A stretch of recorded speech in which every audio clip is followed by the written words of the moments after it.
Magandang gabi po sa inyo at sa lahat ng mga nakikinig sa inyong channel. Tawagin mo na lang ako sa pangalang Melissa, tubong Sarangani. Ang kwentong aking ibabahagi sa inyo ay nangyari sa lugar ng aking lola sa isang baryo na sakop ng Leyte. Kung inyo pong pahihintulutan ay nais ko pong magbahagi ng aking karanasan. Nahango nga sa tunay na mga pangyayari. Hindi na nga po ako magpaligoy-ligoy pa at sisimulan ko na nga po yung pagbabahagi. Taong 1999, noong mga taong ito ay isinama ko ng aking ina sa lugar kung saan naninirahan yung aking lola. Itong mga panahong ito, may naririnig akong mga usapan tungkol kay Lola Berta. Bali, Victoria po yung kanyang pangalan, pero Berta na lang po yung tawag sa kanya ng karamihan. Ayon pa nga sa mga nasagap kong kwento sa baryo, ay bantog na aswang daw itong si Lola Berta. Kinatatakutan at iniiwasan ito ng karamihang naninirahan sa baryo. Kahit na ganun nga yung mga nasagap kong balita, ay hindi pa rin po ako naniniwala. Sa kadahilan ng hindi ko naman nakikitang nag-iba ng anyo, yung aking lola, o kaya naman ay may kinakain siyang buhay na hayop. Gaya nga ng mga napapanood kong aswang sa mga palabas. Kahit ano pa nga yung mga sinasabi ng mga kapitbahay ni Lola, ay hindi ko po ito pinaniniwalaan noon. Dahil sa papaano nila nasabing aswang si Lola, gayong palagi ko nga lang itong nakikitang nakahiga sa kanyang kwarto. Kung hindi niyo po kasi na itatanong, mahina na rin po yung pangangatawan ni Lola Berta. Dala na rin siguro ng katandaan. Kung kaya't palagi na lamang siyang nakahiga, malapit sa may pintuan ng kanyang kwarto. Ang hindi ko lang po lubos na mabatid, Sir Dan, ay kung bakit labis kaming magkakapatid na pinaghihigpitan ng aking ina na huwag lumapit kay Lola Berta o maski lumapit man lang sa pintuan ng kanyang kwarto. Hanggat naroroon pa kami sa bahay nito, ay iwasan daw naming magawi sa kwarto ni Lola.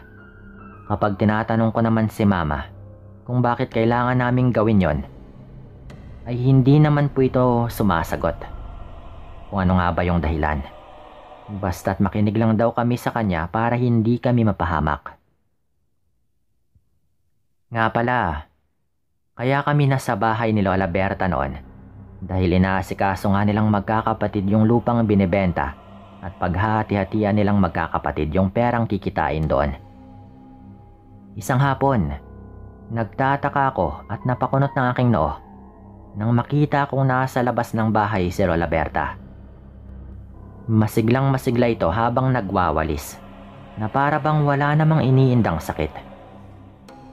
Teka, tama ba tong nakikita ko? Wala nang sakit si Lola?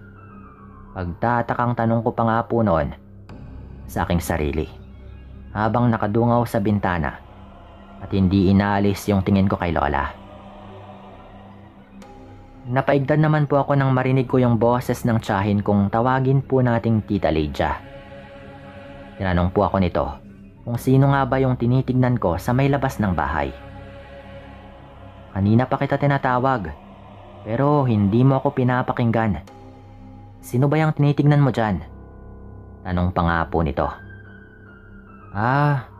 Si Lola Berta po, tinitignan ko lang po eh. Tugon ko naman po noon. Ay nako, ikaw talagang bata ka oh. Sinong Lola Berta ba yung tinitignan mo dyan? Nandoon lang naman siya sa kanyang kwarto. Saad pa nga ng tiyahin ko at naglakad na nga papalapit. Nang makalapit na nga ito sa akin, ay tinuro ko kaagad sa kanya si Lola Berta. Nakasalukuyan pa ring nagwawali sa bakuran ng bahay. Habang nakatingin sa gawi ko at kinakawayan pa nga nito ako na para bang pinapalapit. Nang makita ni Tita Lydia ang ginagawang pagkaway ni Lola Berta, ay mabilis nga niya akong hinatak at pinalayo sa bintana. Aba naman talaga tong sinanayo. Narinig ko pang sambit ng tiyahin ko noon. Matapos niya akong mailayo sa bintana. Ano po yun, tita? May sinasabi ho ba kayo? Tanong ko naman kay Tita Lydia. Dahil hindi ko nga gaanong narinig pa yung mga sumunod niyang sinabi. Bumubulong na kasi ito at tila ba parang galit na. Pero ayaw lang ipahalata. Wala lang iha. Nga pala sa susunod, kapag tinawag ka o kinakawayan ka ni nanay para lumapit sa kanya, huwag mo siyang pansinin ha. Huwag kang lumapit sa kanya. Naiintindihan mo ba?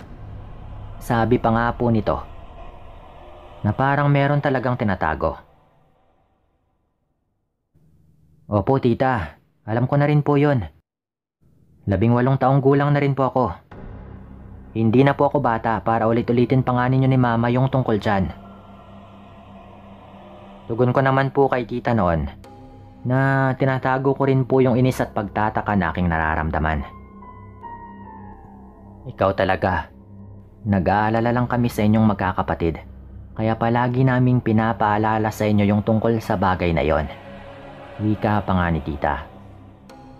Pahabol pa niyang saad kung sakali mang maibibigay o iabot daw si Lola sa aming magkakapatid, ay wag umano naming tatanggapin. Lalong-lalo na raw ako dahil panganay nga akong anak ni mama. Kahit na hindi ko maintindihan at hindi ko nga makuha yung rason kung bakit dapat naming sundin yung mga sinasabi nila, ay hindi na lamang ako nagtanong pa. Wala rin naman kasing mapapala kung magtatanong pa ako ng magtatanong sa kanila, dahil hindi rin naman nila sasabihin yung rason. Teka po, bakit niyo po pala ako tinatawag kanina, tita? Meron po ba kayong iutos? Tanong ko naman po noon. Bumuntong hininga lamang yung tiyahin ko at pilit na pinapakalma yung kanyang sarili. Pagkatapos ay sinabihan nga nito ako na samahan ko raw siyang pumunta sa may bungad ng baryo. May bibilhin lamang umano kami. Kaya't sinamahan ko nga po si tita noon papunta doon sa may bungad ng baryo. Habang naglalakad kami palabas ng bakuran, ay naggulat na lamang ako na bigla kong hinawakan ni Lola Berta. Hinawakan po nito ako sa aking braso. Mabilis namang tinapik ni Tita Lydia ang kamay ng kanyang ina at pinandilatan po niya ito at sinabihan.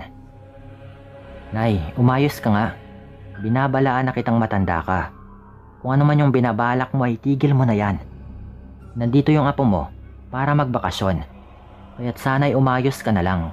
Pasensya na ha. Wika pa nga ng tita ko noon. Na talagang galit na sa totoo lang ay nakaramdam po ako na parang hindi niya gaanong nire-respeto yung kanyang ina. Pero parang meron po siyang alam na hindi ko alam.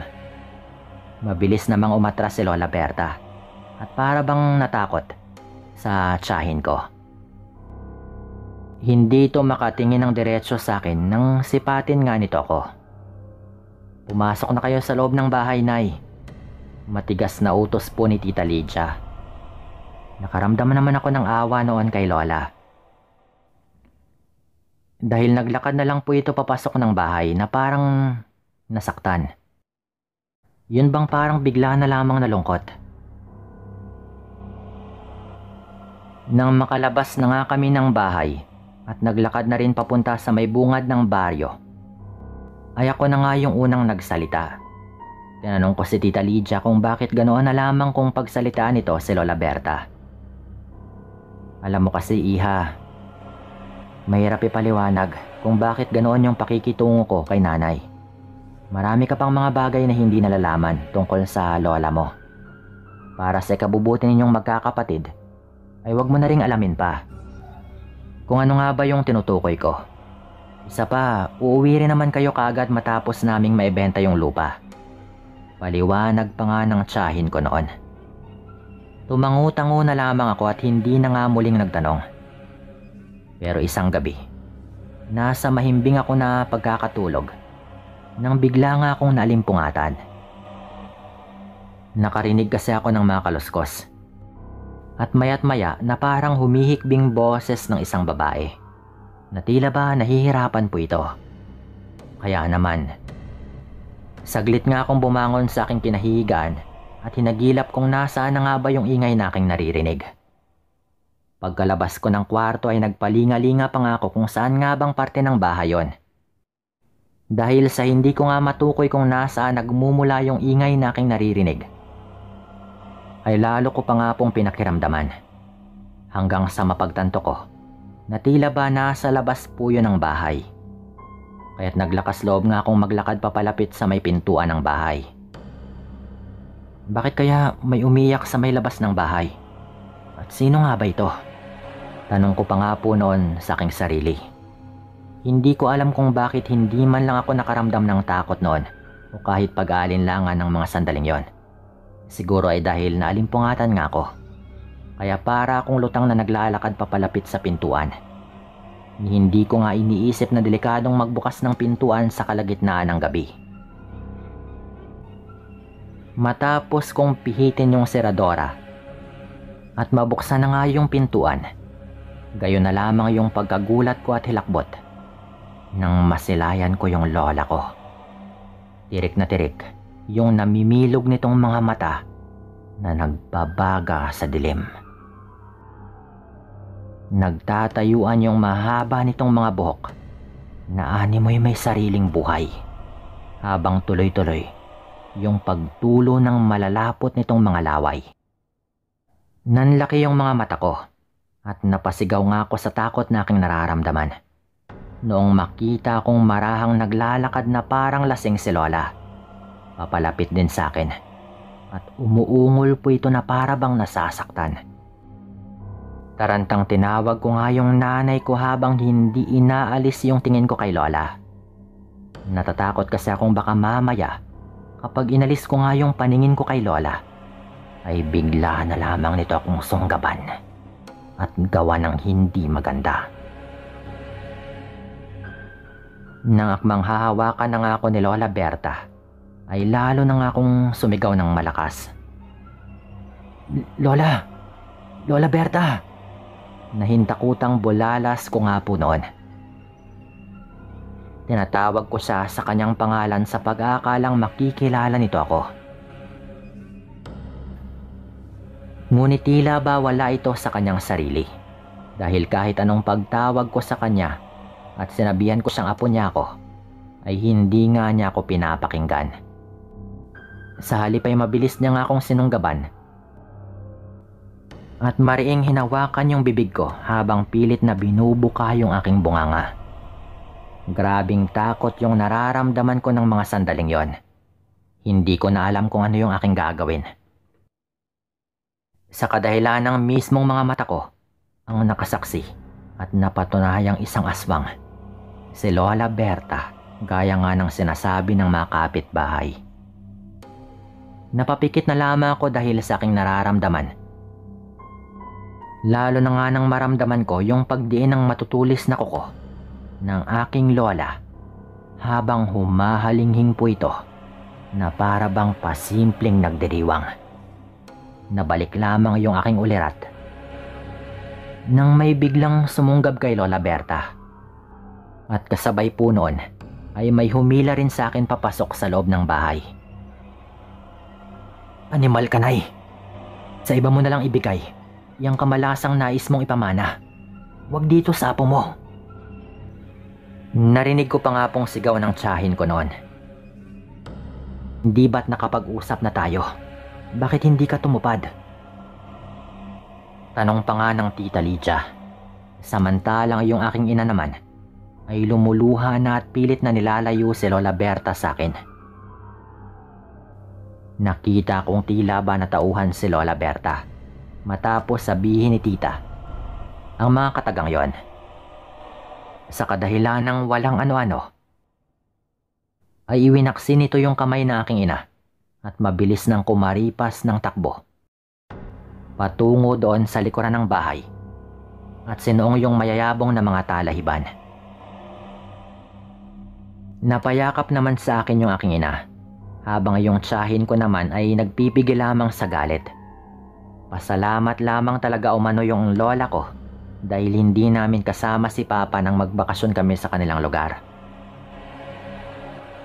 Noong matauhan na nga po ako noon, ay tsaka ko pa lamang sinalaysay sa kanila ang buong pangyayari.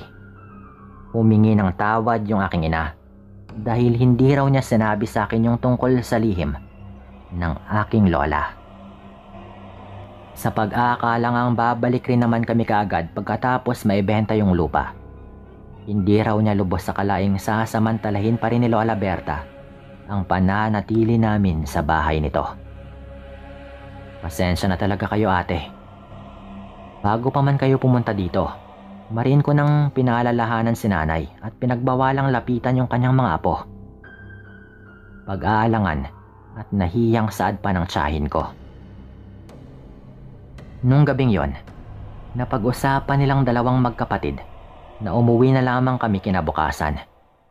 Siya na lamang daw yung bahala sa pag-aasikaso ng lupang ibebenta nila. Ihahatid na lang daw niya yung parte ni mama kapag naibenta na raw yon. Total naman, ay napirmahan naman ni mama yung mga dapat pirmahan na papeles.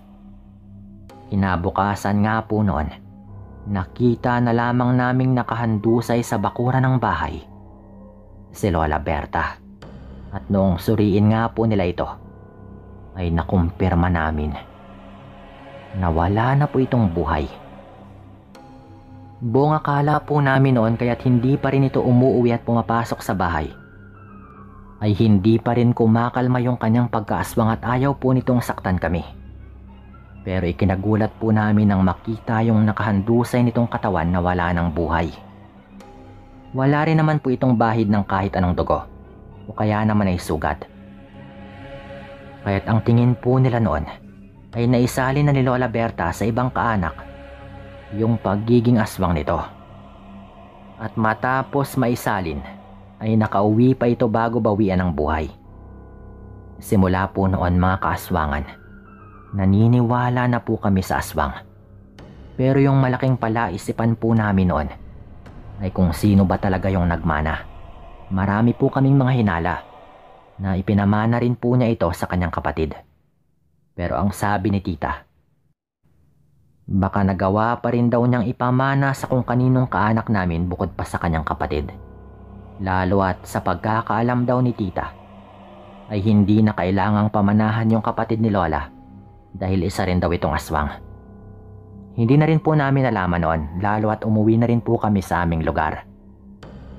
Siguro kung sino man po yon, sana wag siyang mangbiktima. At sana lang, hindi na rin ipinamana ni Lola kung anumang dahilan na nawala sa kanya yung kanyang pagkaaswang, kaya't namatay ito. Dito ko na rin po tatapusin yung kwentong ito at maraming salamat po.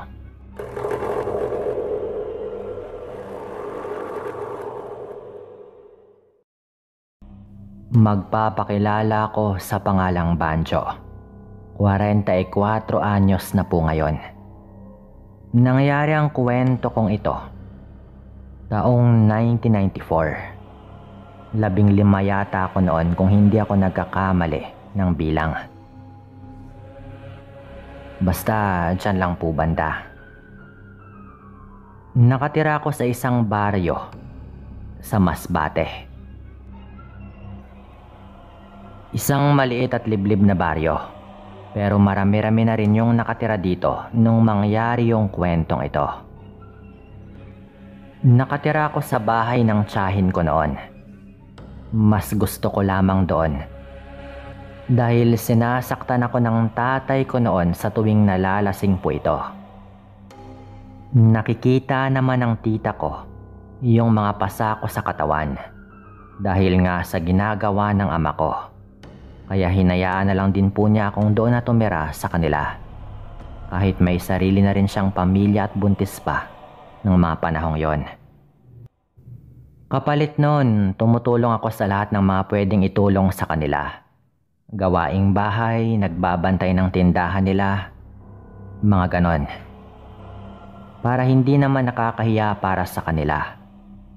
Kaunti lang yung agwat ng edad namin ng tiyahin kong ito. Mga nasa 22 anyos lang din po ito noon. Bagong kasal lang din po sila. Dahil siya nga yung bunso sa kanilang magkakapatid. Kapatid siya ng tatay ko. Kaya kahit magtsahin kami ay parang magkapatid lang din yung turingan namin dahil konti lang nga yung agwat ng aming edad. Ganon din yung asawa nito na tawagin naman nating Billy. Tito Billy ko naman po ito kung tawagin bilang paggalang pa rin. Kahit magbarkada lang din po kami nito bago sila nag-asawa ng tita ko. Sa tabi ng bahay nila ni tita, meron silang tindahan. Ako yung nagbabantay nun kung minsan. Isang umaga, nakaupo ako sa may harap ng kanilang tindahan.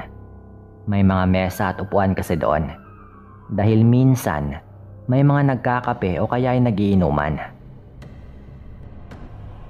Antok na antok pa ako noon at nagkakape lang nang may biglang dumating. Ang matandang tinatawag po naming Lando. Lando lang talaga yung tawag namin dito. Nagagalit po kasi ito kapag tinatawag naming lolo. Hindi ko rin alam kung bakit. Kahit matanda na rin talaga ito. Basta ayaw lang po nito. Bata, pabili nga ng kape. Wika po nito sabay abot ng kanyang bayad. Sabay kumuha ng kape na nakalagay lang din sa mesa para sa mga bumibili. Tinawag ko naman yung tsahin ko dahil hindi pa nito nailagay doon. Yung termos na merong mainit na tubig. Dali-dali nga niyang inilabas yon at nilagay sa may mesa. Pagkatapos nun, siya pa nga yung nagtimpla ng kape para dito sa matandang si Lando. Nung tinitimpla na nga ni tita yung kape, doon na nga nagsalita si Lando. Ang bango. Ang bango talaga. Wika pa nga po nito sabay pasingot-singot pa. Napangiti lamang si tita noon. Pero hindi naman talaga sa kape nakatingin yung matanda, kundi sa tiyan ng tsahin ko. Ang bango. Ang bango ng kape. Wika pa nga po nito. Sabay alanganing ngiti nung mapansin niyang nakatingin ako sa kanya na may pagtataka. Kinuha nga ng tsahin ko yung walis tingting at magwawali sana doon sa harap ng tindahan habang pinagmamasdan pa rin siya ng matanda. Kaya napatayo na nga ako noon sabay nagbolontaryo.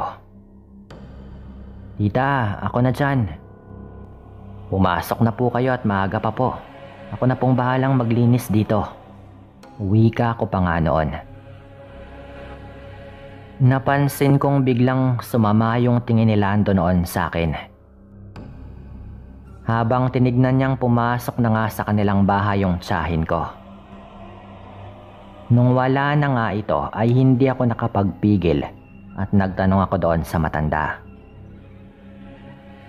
Mawalang galang na po ah. Napansin po kita na kanina ka pa nakatingin sa tsahin ko. At hindi sa kanya mismo, kundi sa kanyang tiyan. Baka naman kung ano na po yan ah. Wika ko pa nga po noon dahil medyo nagtataka na rin ako dahil doon. Medyo mausisa rin talaga ako nung kabataan ko at malakas rin talaga yung aking loob na magtanong. Wala lang yun bata. Iniisip ko lang na sana magkaroon din ako ulit ng bagong apo. Yung anak ko ayaw na raw niyang magbuntis eh. 2 pa lang yung anak nila pero ayaw na raw nilang dagdagan. Sabi pa nga ng matanda. Yun lang yun. Ano ka ba? Dagdag pa nga nito. Napatango na lang din ako noon pero hindi talaga ako naniniwala sa kanyang sinabi. Nung sumunod na araw, mga 6:00 pa lang ng umaga, ay naroon na si Lando. Maaga rin kasing bumubukas ang tindahan. Lalo na't maraming mga kababaryo namin ang nagpapalaot at madalas ay maaga pang bumibili ng kung ano-anong kailangan nila na ibabaon nila sa laot. O kayo po pala, hindi pa po kami nakapag-init ng tubig eh. Magkakape po ba kayo? Salubong ko pang tanong kay Lando. At napailing naman yung matanda. Hayaan mo na, hindi na lang muna ako magkakape. Pero, nasaan ba yung tiyahin mo? Pakitawag nga muna, bata. Wika pa nga po nito sa akin na animoy nagmamadali at parang importante yung kanyang sadya kay tita. Bakit po ba? Tanong ko naman noon. Bata, tawagin mo na lang siya. May kailangan lang ako. Wika naman ito. Kaya wala nga akong nagawa at tinawag ko na nga rin yung tiyahin ko noon. Nung lumabas na nga yung tita ko ng kwarto, nakita ko yung ngisi ng matanda nang makita nito yung tiyahin ko. Mabilis naman niyang binura yung ekspresyon na iyon sa kanyang mukha noong mapatingin nga sa kanya si tita. Nakadaster pa ng puti noon yung tiyahin ko na medyo manipis. At ganoon na lamang yung tingin ni Lando dito. Sa unang tingin, akalain mong manyak yung matanda noon eh. Pero ramdam ko na hindi yun ganon. At iba talaga yung ibig sabihin ng kanyang mga makahulugang tingin. Ano lang, kasi meron akong 100 dito eh. Magpapabarya lang sana ako. Pasensya na at kiaga-aga at magpapabarya ako. Wika pa noon ng matanda at pakamot-kamot ng kanyang ulo. Ito namang si Mang Lando.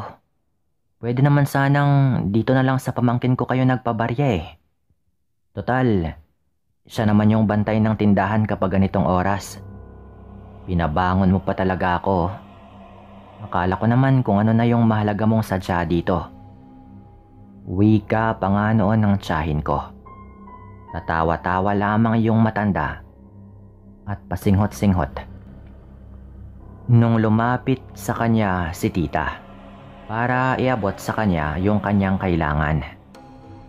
Nung kinuha na nga ng matanda yon, sabay abot ng kanyang 100, mababaka sa mukha nito ang pananabik. Napapahid pa siya ng kanyang bibig na animoy pigil na pigil sa kanyang paglalaway. Nagulat nga ako sa sunod nitong winika. Iha, medyo malaki na pala yung tiyan mo ano? Maari ko bang hawakan? At ako'y natutuwa lang para sa inyo ng asawa mo. Wika pa nga ng matanda na naramdaman ko talaga noon na hindi na ito halos makapagpigil. Napatras naman noon yung walang kaalam-alam kong tiyahin na parang nanibago din sa matanda. Pasensya na po kayo pero nakakabigla po kayo eh. Hindi po ako komportable sa nais ninyong gawin kaya hindi po maaari. Prangkang sabi pa ng tiyahin ko. Oo, ayos lang.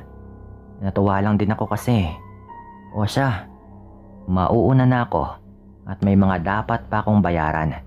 Kaya nagpabarya ako dito. Wika naman ng matanda. Sabay naglakad na nga rin paalis. Ano kayang nakain ng matandang yon? Sabi na lang ng tiyahin ko noon at bumalik na sa kanyang kwarto. Habang tinatanaw ko lang noon yung matanda na umalis na naglalakad palayo. At palingon-lingon pa po talaga ito. Alam ko noon na hindi na nga normal yung kanyang kinikilos. May kung anong bumabagabag sa akin tungkol sa kanya. Hindi ko alam. Pero malakas yung duda ko noon na may gagawin talaga siyang hindi maganda kay tita. Ayoko namang sabihin yon kay tita at baka matakot lamang ito o baka hindi rin maniwala, lalo at wala naman din akong patunay at alam ko rin na hindi sila naniniwala sa mga kakaibang bagay at nilalang. Pareho sila ng kanyang asawang si Tito Billy. Pagtatawanan lang talaga nila ako kung sakali. Samantalang ako, ay mula pa noon naniniwala na sa mga aswang. Madalas po kasi akong makinig noon sa mga kwento-kwento ng mga matatanda. Kaya talagang naniniwala ako. Kinabukasan, tandang-tanda ko, araw po yun ng Biyernes. Umaga pa lang po noon, Sir Dan. Inaabangan ko nang bumalik si Lando doon sa tindahan para magkape. Dahil yun nga po yung madalas nitong gawin noon. Pero wala. Naalala ko pa nga noon yung aking narinig sa mga matatanda na medyo mas malakas daw yung mga aswang kapag araw ng Biyernes. Lalo rin daw silang nakakaramdam ng uhaw. Kaya marami daw sa kanila ang naghahanap talaga ng mabibiktima kapag araw ng Biyernes. Hindi ko alam kung totoo ba talaga yon. Pero narinig ko at sa murang edad ko na 15 ay naniwala po ako doon. Sabi ko noon, hindi ako aalis ng bahay sa araw na iyon para hindi maiwang mag-isa yung tiyahin ko kung sakaling umalis rin nga si Tito. Hindi nagpakita si Lando ng umaga na medyo nakapagtataka. Bandang hapon naman ay tama nga ako at nagpaalam itong si Tito Billy na kukunin daw niya yung kanyang mga naipong kahoy panggatong doon sa gubat. Hindi niya kasi naiuwi yun lahat dahil medyo marami kaya babalikan daw niya. Tinanaw ko na lamang noon si Tito Billy na naglakad na palayo dala ang kanyang itak. Nung medyo padilim na, mga bandang 5:30 na, narinig ko yung boses ni Lando. Tinawag nito yung tita ko at magkakape daw ito. Yun lagi yung palusot ng matanda. Laging nagkukunwaring magkakape. Nasa likod ako ng bahay noon. Nagliligpit ng mga tuyo ng kahoy panggatong para ipasilong. Narinig kong tinanong ng matanda yung tita ko kung mag-isa lamang daw ba ito. At sinabi naman ni tita na oo. Lalo at wala pa nga yung tsuhin ko at hindi yata nito alam na nasa likod lang ako ng bahay. Inasikaso nga siya ng tita ko at pumasok na rin agad si tita sa bahay. Sinilip ko nga yung matanda noon. Nakaupo lamang ito sa may labas ng tindahan. Palinga-linga at tumingin ito sa pinto na parang may binabalak. Hindi nga ako nagkamali dahil marahan itong tumayo. Nitawan yung kanyang iniinom na kape. At pagkatapos ay parang daig pa yung magnanakaw na marahang lumapit sa pinto. Kinabahan ako agad. Balak nitong pasukin yung tiyahin ko sa loob. Nakangisi lang ito. Na animoy nananabik. Ni hindi niya man lang ako napansing nakasilip. Dahil mukhang kay tita lamang nakabuhos yung kanyang atensyon. Pagpihit niya ng pinto, agad po yung bumukas. At hindi na nga nag-alinlangan si Lando. At agad po itong pumasok. Nagmadali ako agad noon. Bit-bit yung isang kahoy panggatong. Pagpasok ko nga sa bahay, naabutan ko si Lando na dinudumog na yung tiyahin ko.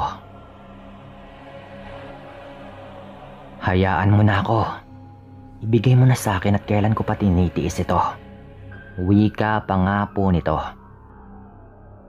Naglalaway siya at halos persahan na nga niyang kukunin sa sinapupunan ni tita ang matagal na po nitong nais.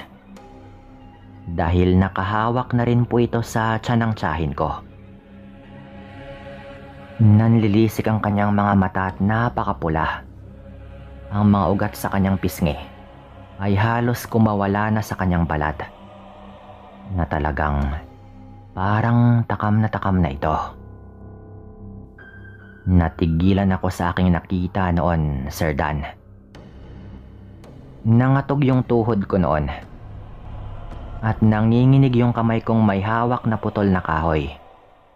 Natauhan na lamang ako nung nagawa na nga ni tita na paluin ng babasaging florera sa ulo si Lando. Nabasag po yun sabay sigaw ni tita na tulungan ko umano siya. Doon na nga po ako natauhan noon at buong lakas kong pinalo si Lando sa kanyang likod. Dahilan para masipa ito ni tita at makawala siya sa matanda. Nilingon ako ni Lando noon at umangil itong parang hayop. Kasabay po nun, narinig ko na rin yung boses ni Tito Billy na nagmamadaling pumasok ng bahay. Pagpasok nito at nakita nito si Lando na may hawak na itak, napakabilis po nitong tumayo sabay tumalon sa may bintana palabas ng bahay. Hindi ko namalaya noon na madilim na rin pala. Lumubog na po yung araw at talagang narinig po namin na pagkabagsak ni Lando doon sa lupa sa labas ng bahay. Napakabilis po nitong kumaripas ng takbo na parang hayop. Habulin pa nga sana ni Tito pero pinigilan siya ni tita. Ganoon na lamang yung pagkagulat ni Tito na gano'n na nga yung kanyang naabutan. Niyakap siya agad ni tita. At kinuha na rin ni Tito sa akin noon yung hawak kong kahoy dahil nanginginig pa rin ako sa takot noon at halos ayoko yung bitawan. Galit na galit yung tsuhin ko noon. At kinabukasan, pinuntahan nga nito si Lando sa bahay nito. Pero wala na ito doon. Sa galit ni Tito, pinagtataga niya yung dingding ng bahay ni Lando. Nagawa lamang sa plywood. At talagang wawasakin niya sana yon. Pero pinigilan siya ng kapatid ni Lando na noon ay kapitan ng aming baryo. Inamin daw sa kanya ng kanyang kapatid yung nagawa nito. At ang sabi daw nito ay pinagtangkaan niya daw na gasain yung tita ko. Yun yung palabas nila noon, nung una. Pero hindi naman ganun yung nangyari. Hindi yung tita ko yung pakay niya kundi yung sanggol. Kitang-kita rin namin ni tita ang nakakatakot nitong anyo noon Ang sabi ng kapatid ni Lando, nagkasundo na raw sila na harapin niya ang kanyang nagawa. Maging siya daw ay nagulat na tumakas nga yung kanyang nakatatandang kapatid. Kalaunan, ayon pa sa kanya, hindi rin daw siya naniniwala sa palusot ni Lando. Nung tumagal yung usapan, inamin nga ng kapatid ni Lando na hindi rin daw siya naniniwala sa naging palusot ni Lando. At maging siya daw ay duda rin na baka aswang nga ito. Gayunpaman, hindi na muling nagpakita sa baryo si Lando. Walang nakakaalam noon kung saan na nga ba ito nagpunta. Pero yung mahalaga ay nakaligtas naman yung tita ko rito. Ito nga yung aming naging karanasan. Dito ko na rin po ito tatapusin. At maraming salamat po.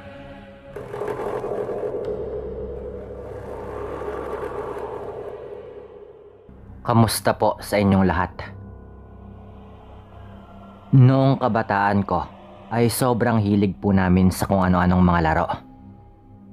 Kaunti pa lang po yung mga bahay sa barangay namin noon. Kaya marami pang mga parte na medyo magubat. Itong mga panahon po na ito ng kabataan ko ay may nangyari sa buhay ko na hindi ko malilimutan. Hayaan niyo po akong magsimula sa pagpapakilala. Tawagin po ninyo akong Marky ng Antique. Ang iba naman pong mga pangalang gagamitin ko dito ay sinadya ko na pong palitan. Tuwing walang pasok, nakahiligan po namin ng dalawa kong kaibigan na sina Carlo at James na manghuli ng mga ibon sa gubat. Kahit anong ibon po basta makita po namin, titirahin po namin ng tirador. Yun po yung isa sa mga paborito po naming laro noon. Alam ko pong kawawa po yung mga ibon, pero bata pa po kami noon na laro-laro lang po para sa amin na hindi pa po namin naisip ang bigat ng aming pinagagawa. 11 taong gulang lang po kami noon nang mangyari po itong kwento na ito.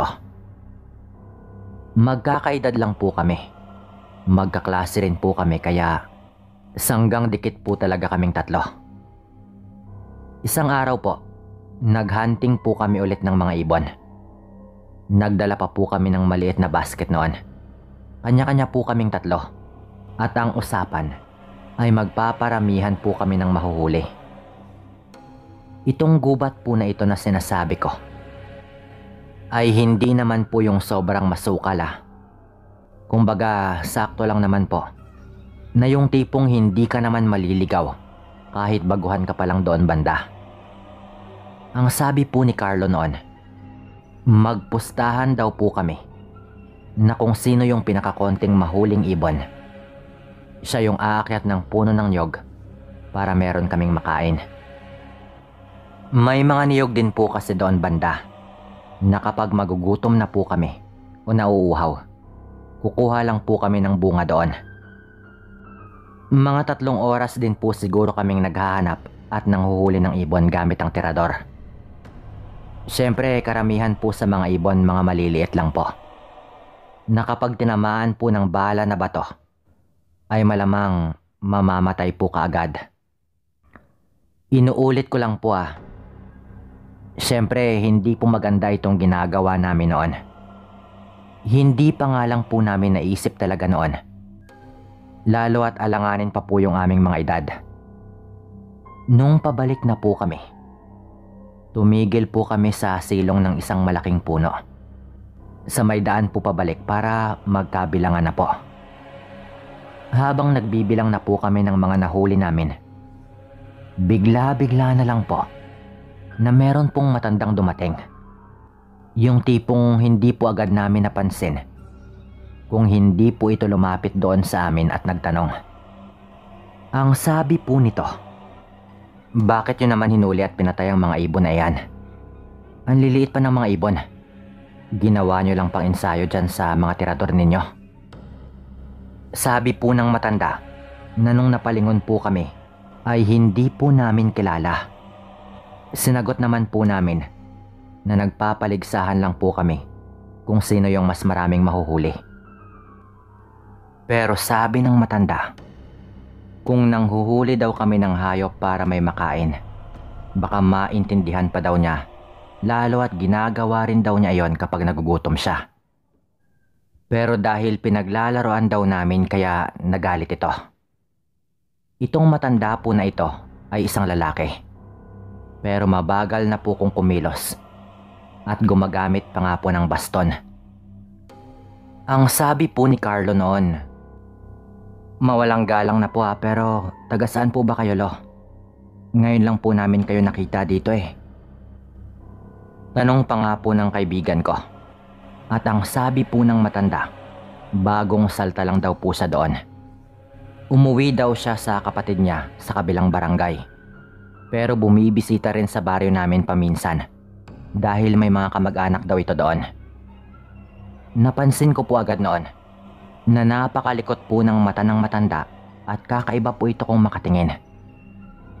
Nag-uusap po kami pero hindi po ito halos makatingin ng diretso. May nginunguya-nguya din po ito sa dulo ng kanyang dila. Naalala ko tuloy yung sabi sa akin ni Lolo na meron daw mga aswang na merong kulay puting parang maliit na laman sa dulo ng kanilang dila na lagi daw nilang nginunguya-nguya. Napaka-weirdo man pong pakinggan pero seryoso po yung lolo ko. nung sinabi po niya iyon sa akin. Kaya agad ko nga po yung naalala. At nagduda po ako agad doon sa matanda sa gubat. Ayon po kasi kay Lolo, marami na raw siyang nakasalamuhang mga aswang.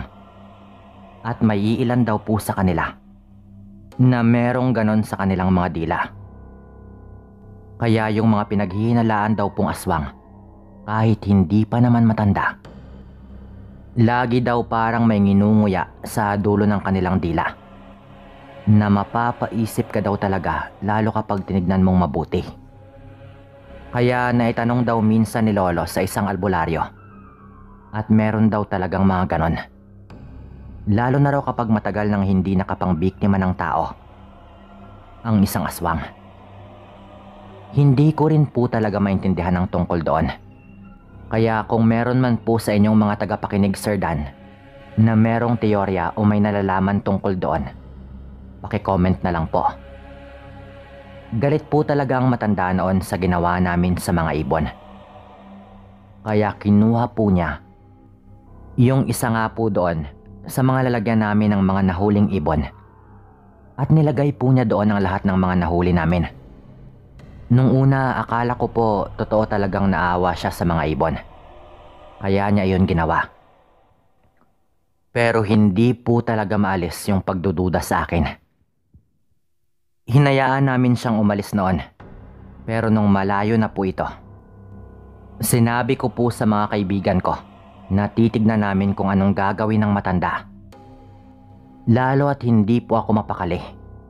Ang ginawa po namin, umakyat po kami sa may burol banda, na makikita pa rin namin ang matanda mula sa medyo may kalayuang distansya, na hindi niya kami mapapansin. Alam ko pong kung umakyat po kami doon banda sa burol, ay makikita pa rin namin siya sa daang kanyang tinahak. Nung nandoon na nga kami, ay tama nga po yung hinala ko. Papunta po yung matanda sa kabilang barangay, at medyo palabas na po ito sa gubat. Pinagmamasdan po namin itong naglalakad habang nasa ibaba po ito banda.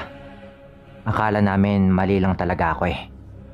Ngunit bago pa po ito makalabas sa gubat, napatago po kaming lahat nung tumitingin-tingin po ito sa likuran at sa paligid, na parang tinitignan niya kung merong tao doon banda.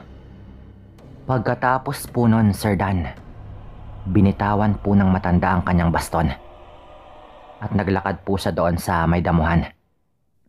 Kaya naman pala nitong maglakad kahit wala itong baston. Kahit nasa itaas po kami ng burol, medyo nagtatago pa rin po kami.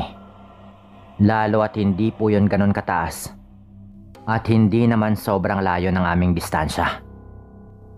Kitang-kita po namin ang ginagawa nito. Nagtago po ito sa likod ng mga damo. Pero dahil nasa may burol po kami, ay nakikita po namin siya mula sa itaas. Ilang sandali pa ay umupo po ito sa mga damo. At agad po itong dumukot ng isa po doon sa mga patay na ibon na aming nahuli, na kinuha nga po nito sa amin. At hindi ko pong makakalimutan kung paano po nito mabilis na sinubo ang ibong kanyang kinuha at kinain po nito. Talagang kinain po niya, na parang isa po itong hayop. Kinain niya ng hilaw. Ang ilan po doon sa uri ng mga ibon ay iniihaw naman talaga namin minsan. Pero yung matanda, kinain po niya yon ng hilaw. Nanginginig po kaming magkakaibigan noon sa takot. Lalo at balot na po ng dugo ang bunganga ng matanda. At patuloy po niyang ginagawa yon. Dumukot po siya ng paulit-ulit doon po sa lalagyan ng mga patay na ibon. Nakatingin lang po kami sa kanya noon, at hindi po namin namalayan na medyo dumidilim na pala.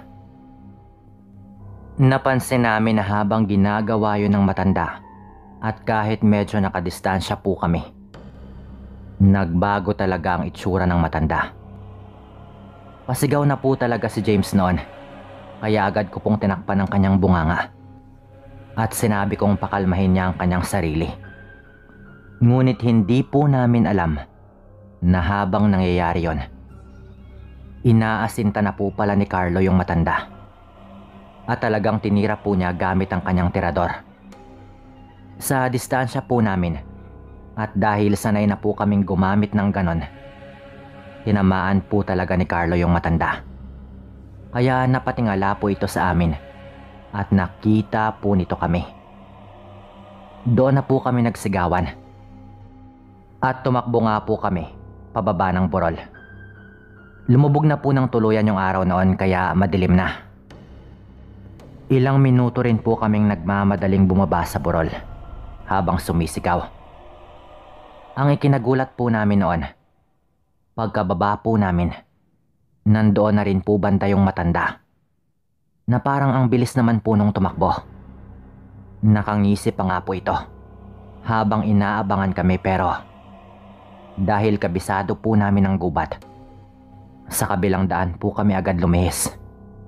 Hanggang sa may mga ngahoy po kaming naabutan. Sa may bukana po ng gubat. Sigaw po kami ng sigaw noon at tinuro po namin yung matandang humahabol sa amin. Kababaryo po namin yung mga ngahoy, kaya agad po nila kaming tinulungan. Dahil dumilim na nga po talaga, nailawan pa po nila ng flashlight yung matanda. Ngunit ibang iba na po yung itsura nito. Yung tipong nalilisik na po yung mga mata at parang nagbago na rin po yung mukha. Nung tumakbo po sila para habulin yung matanda, hindi sila nakatuloy dahil bigla na lang daw nawala ang matanda. At meron po silang nakitang damit pangitaas na naiwan po doon banda. Ayon pa po sa isa po doon sa mga ngahoy, nahagip pa raw niya ng ilaw yung isang hayop na mabilis raw na tumatakbo. Alam po naming lahat noon na baka nagpalit na nga po ng anyo ang matandang yon para nga po tumakas. Nung kumalat na nga po yung nangyari sa amin, nakaabot po sa amin ang balita na meron daw po pala kaming buntis na kababaryo na nakakita rin daw ng matandang nakadungaw sa kanilang bintana. Nung nakaraang gabi lang, pulang-pula daw po yung mata at sa kanya daw talaga nakatingin. Mabuti na lang araw po at tinawag niya agad ang kanyang asawa. Nung inilarawan po niya iyon, parehong-pareho po sa matandang humabol sa amin. Kumalat po yung nangyari hanggang sa kabilang barangay. At ayon po sa mga taga roon, meron daw pala silang matandang ganon na ganon din ang deskripsyon na binabantayan na rin nila gabi-gabi. At ilang araw lang nga po yung nakalipas po noon, nalaman na lang namin na namataan daw pala ang matanda doon sa kabilang barangay isang gabi. Hinabol daw ng mga kalalakihan. Pero tulad ng nangyari sa amin, nung pumasok na raw po ito sa gubat, nagpalit daw ito ng anyo at hindi na nila nagawang habulin pa. Marami pong mga usap-usapan noon na dumadayo lang talaga ang matanda para mang biktima. Pero mukhang masyado raw po itong maingat at hindi nagpapadalos-dalos para lang makapangbiktima. Nung nakita naming kinain niya ang mga ibon, siguro inatake lang daw ito bigla ng kanyang pagkaswang. Hindi namin nalaman noon kung sino ba talaga ang matanda.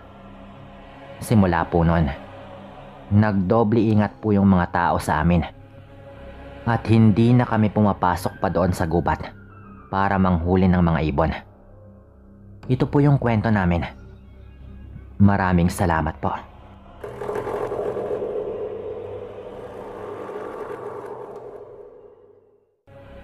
Mga anak, magligpit na kayo ng gamit. Pakibilisan nyo naman at nagmamadali na tayo. Sigaw ni Mama kasi may bigla ang lakad kami pa uwing Antique.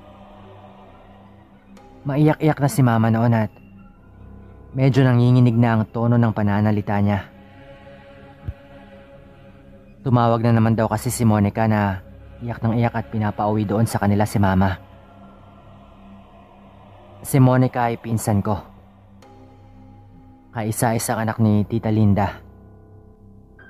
Nakatatandang kapatid ni Mama. Mga 1 taon na ring pinaglalabanan ni Tita Linda ang sakit niya. Nakatira sila sa Antique habang kami naman ay sa Negros Occidental. Malapit lang naman kung tutuusin. Si Tita Linda ay panganay sa 5 magkakapatid na noon ay mga 50 years old pa lang naman pero may malubhang sakit.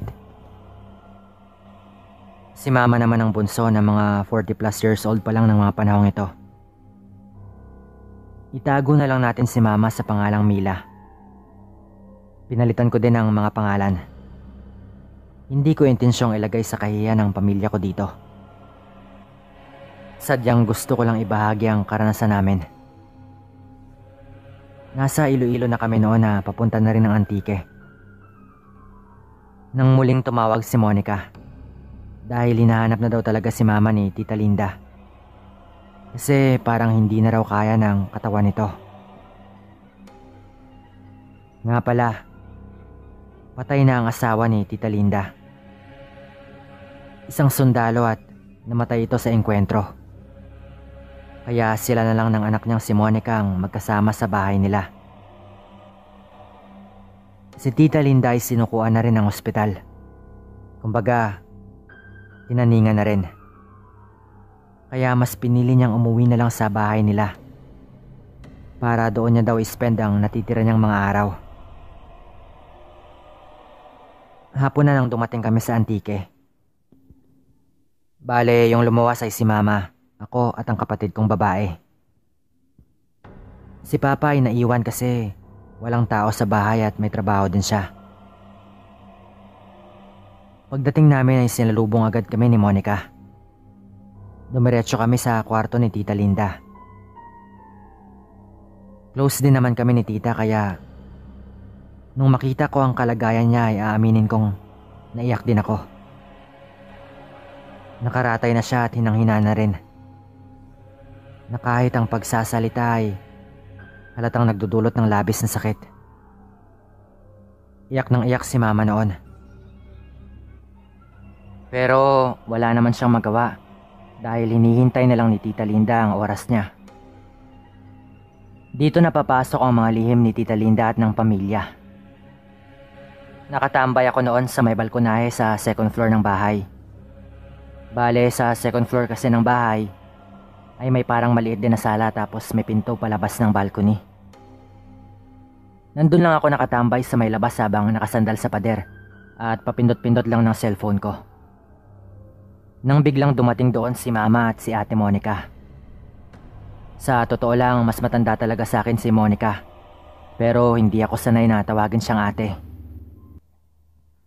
Akala siguro nila noon ay walang tao doon kasi nasa likod ako ng pader na hindi nila makikita sa pwesto nila. Hindi na ako kumibo nang marinig kong umiiyak si Monica. Ang sabi niya kay Mama, "Tita Mila, ayaw kong tanggapin ang gustong ipasa sa akin ni Mama. Napakabata ko pa para tumanggap nun. Pero naaawa na ako kay Mama at gusto ko na sanang makapagpahinga na siya." Wika niya kay Mama na umiiyak na siya. Nang marinig ko yun ay kinabahan ako at nalito kung anong ibig niyang sabihin. Sandali silang natahimik at ang tunog ng pagikbi na lang ang naririnig ko. Hindi kasi agad nakasagot si Mama noon. Lalabas na sana ako para itanong sa nila kung ano yung ibig nilang sabihin nang biglang magsalita si Mama. Ang sabi niya, "Monica, total ako lang naman ang natira dito na kapatid niya dahil nasa ibang bansa ang mga kapatid namin. Ako na lang siguro ang tatanggap." Mahabang panahon din ang sinakripisyo ni Ate Linda nung tinanggap niyo yun mula sa lola niyo. Ako na lang, Monica. Tatanggapin ko para makapagpahinga ng Mama Linda mo.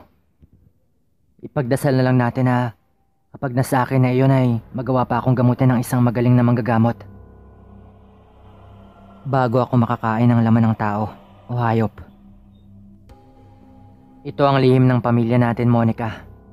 Sa totoo lang, ang bunsong kapatid ng lola nyo na nabubuhay pa hanggang ngayon sa Negros ay isa ring aswang. Pero sana itago natin ito sa mga anak ko. Pakiusap. Narinig kong emosyonal na wika ni Mama. Nang marinig ko yon, Sir Dan, ang lakas talaga ng kalabog sa dibdib ko. At nagsimulang manginig ang buong katawan ko sa revelasyon na yon. Hindi ko alam noon kung ano ang gagawin ko. Tumayo ako sa kinauupuan ko at biglang lumabas sa pwesto ko. Mama, totoo po ba? Totoo po ba lahat ng yon? Totoo po bang aswang si Tita Linda? At hindi siya mamatay-matay dahil sa hindi niya pa naipapasa? Agad kong tanong sa kanila. Kasi naalala ko noon na ilang buwan bago ito nangyari. Tumawag na sa amin si Monica na hindi na raw humihinga si Tita Linda. Na patay na raw ito. Tumawag na siya sa ilang kakilala para humingi siya ng tulong kung anong dapat gawin. Pero pagkalipas ng isang oras, tumawag siya kay Mama na muli daw nabuhay si Tita Linda. Doon pa lang ay napaisip na rin talaga ako. Pero binaliwala ko lang. Nagulat sila Mama noon na hindi nila inaasahan na narinig kong lahat ng mga pag-uusap nila ni Monica. Agad akong niyakap ni Mama noon at umamin siyang totoo ang lahat ng narinig ko. Sinubukan kong pigilan ang nais gawin ni Mama. Kasi ayokong tanggapin niya ang ipapasa sa kanya. Pero wala na akong nagawa. Nung gabi din na ito mismo, namamaalam na talaga si Tita Linda at hindi na niya kaya pa. Itinago namin sa kapatid kong babae ang katotohanan. Natulog ako ng maaga noon kasi hindi ko kinaya ang mga nalaman ko. Pero nagising ako ng mga hating gabi dahil sa iyak ni Monica. Nadatnan ko siyang umiiyak sa sala at ang sabi niya sa akin, wag na daw akong pumasok doon sa kwarto ni Tita Linda. Pero hindi ko napigil ang sarili ko. Dahan-dahan kong binuksan ang pinto ng kwarto at bahagya akong sumilip. Nakapagtatakang patay na ang ilaw. At tanging ilaw ng kandila ang nakasindi sa may mesa sa gilid ng higaan. Nakita kong yakap-yakap ni Mama si Tita. Habang umiiyak ito. May mga sinasabi si Tita Linda pero hindi ko na maulinagan. Pagkatapos magsalita ni Tita Linda, nakita kong binubuka nito ang bibig niya. At kahit hinanginana ay hinawakan niya si Mama sa ulo. At hinila ito palapit sa kanya. Iyak nang iyak pa rin si Mama. Pero nakita kong itinatapat ni Tita Linda ang bunganga niya sa bunganga ni Mama. Habang ito ay nakanganga.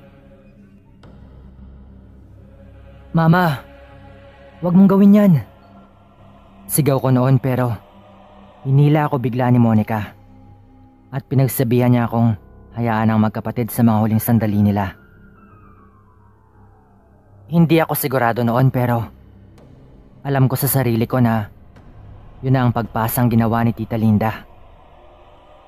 Maya-maya pa ay lumabas na si Mama at wala na daw. Wala na si Tita Linda. Pumasok kami sa kwarto at doon namin nakita ang walang buhay na si Tita Linda. Ilang araw rin kaming nagluksa pero hindi na rin pinatagal ng pamilya at agad siyang inilibing. Hindi ko alam noon kung ano ang sasabihin ko kay Mama. Kaya hinintay kong makauwi kami sa Negros bago ko siya tinanong. Tumangulang si Mama na parang inamin niya na tinanggap niya ang ipinasa sa kanya ni Tita Linda. Sinabihan ko siya noon na magpagamot siya agad. Pero ang sabi ni Mama, parang wala naman daw siyang nararamdamang kakaiba. At naging abala rin siya sa maliit naming negosyo. Pero Mga 3 linggo pagkatapos nun, nagsimula nang makaramdam ng kakaiba si Mama. Madalas ay humihilab ang tiyan niya at minsan ay nasusuka pa ito. Nalalansahan din siya kapag isda ang ulam namin. Kapansin-pansin din ang unti-unti niyang pangangayayat. Hindi na kami nag-atubiling sabihin kay Papa.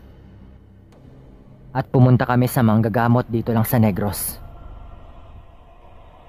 Pagdating namin doon, sa tingin pa lang ng albularyo kay Mama at paghawak niya ng kamay nito, alam na niya kung anong kalagayan ni Mama. "Pinasahan ka, tama ba?" tanong pa nito. Tumango naman si Mama. "Hindi kinakaya ng katawan mo kaya nagkakasakit ka. Ilang araw pa ay makakaramdam ka na ng pagkauhaw sa laman. At hindi madaling kontrolin yon. Mabuti at pumunta kayo agad dito." Wika pa ng albularyo habang agad siyang naghalo sa baso ng ipapainom kay Mama. Pabalik-balik kami doon ng ilang araw sa bahay ng albularyo. At sa huling linggo bago matapos ang buwan ng Abril, kung saan nagkataon pang kaarawan ko,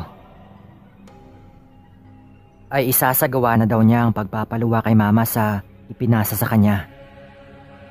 Ang sabi pa ng albularyo, dahil daw direktang ipinasa sa kanya ang pagiging aswang, buhay na daw ang hayop sa loob ng katawan ni Mama. Yun daw ang ipapaluwa niya, sabi pa ng albularyo. Ang dagdag niya pa, ilang tao na raw ang natulungan niya sa ganitong kaso. Kasi hanggat hindi pa daw nakakakain ng laman ng hayop o tao, madali pa raw itong gamutin. Kinondisyon niya ang katawan ni Mama bago ang pagpapaluwa. Nung dumating na ang mismong araw, siya na rin mismo ang pumunta sa bahay namin. Mga 6:00 ng gabi noon, isinara namin ang lahat ng mga bintana. At nagsimula ng albularyo sa gagawin niyang proseso.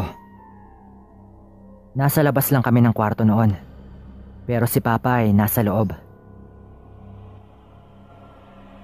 Nung una ay tahimik lang sila sa kwarto. Matagal din ang naging proseso. Pagkalipas ng mga 30 minuto, sumisigaw na si Mama na parang nasasaktan. Pero hinanda na kami ng albularyo na baka may tsansang masaktan din daw si Mama. Pero tiisin lang daw namin dahil siguradong gagamutin daw niya. Nag-aalala ako noon hanggang sa lumakas ang pagsigaw ni Mama. At bigla kong narinig na parang nasusuka na ito. Doon na ako hindi nakapagtiis at pumasok na ako sa kwarto. Pero tamang-tama lang ang pagpasok ko dahil iniluluwa na ni Mama ang sinasabi ng albularyo na sapat. O kung sa Tagalog pa ay hayop. Mabilis ang pangyayari at agad yung isinilid ng albularyo sa garapon na may balot na itim na tela. Pero ang nakita ko, parang isang malaking butike na kulay itim. Parang ganoon lang. Kinilabutan ako ng gusto noon na napapikit ako nung mabilis yung isinilid ng albularyo sa garapon. Naririnig pa naming nagwawala yon sa loob pero may inusal na orasyon ng albularyo. Si Mama naman ay nawalan ng malay. Ang sabi sa amin ng albularyo ay tagumpay daw. Nagawa raw niyang ipaluwa kay Mama. Pagkatapos nun ay unti-unting bumuti ang pakiramdam ni Mama at nakabawi ang katawan nito. Bumalik pa kami sa albularyo ng mga 2 beses pagkatapos niyang gawin ang prosesong yon. Sinigurado lang na maayos na ang lagay ni Mama. Laking pasalamat namin noon sa manggagamot. Lalo pa't napakababa lang talaga ng singil nito. Tulong lang daw kasi talaga. Maraming salamat sa inyo sa mga nakinig. Hanggang dito na lang po.